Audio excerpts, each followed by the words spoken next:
As educators, we don't necessarily stop to realize that you're asking a learner, you're asking a student to do something that is really cognitively demanding.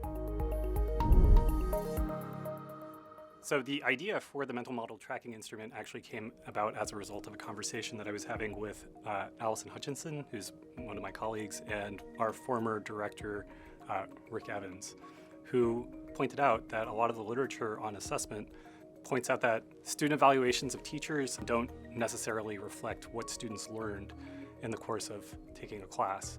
If you ask anybody what they've learned, I think it's really challenging for them to pinpoint where exactly they learned that thing from. They might remember a specific course, but more than likely it's something that's going to be really ingrained.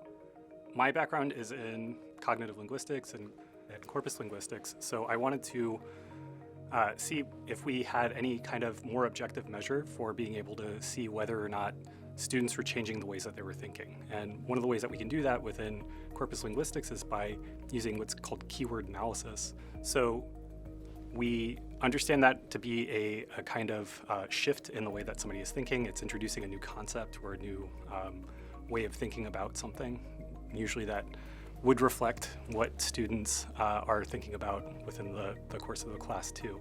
We can gather what's known as a corpus of data, so this is language data, and then we can look for certain types of patterns within that language. So you might have a corpus of, say, scientific publications, and then you could have a corpus of, say, student writing, student reports, and you could compare those two corpora to one another, and you could see if there's any difference in the use of language. So if we had students who are reflecting periodically throughout the course of the semester, I wanted to create a tool that would give them, up-to-date feedback based on their reflections on what they're thinking about.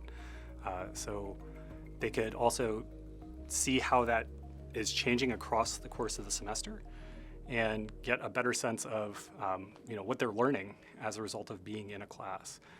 We're generally going to have a pretty small corpus. I originally thought that I could do this project by myself, but then I thought to myself it would be useful to have a good user interface if we're going to be using this program in other classes besides engineering communications classes. My background is limited when it comes to programming, so having two student workers who are much more fluent with programming than I am work on the project kind of helps me to both see the project come to life, but it also helps me to bring in input, which allows for the project to change over the course of the time.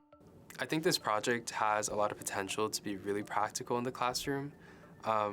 Just coming from a student perspective myself, I think it'd be really useful to have something that can give me really clear evidence about how my writing is changing over time versus just basing it off of how I feel.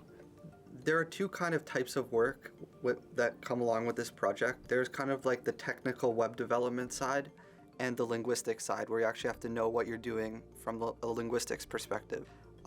Professor Mozaffari, he makes us really feel like we're part of the same team, which is something I value a lot when I'm working on a project with others. It's been really cool to work with the technologies we've been using.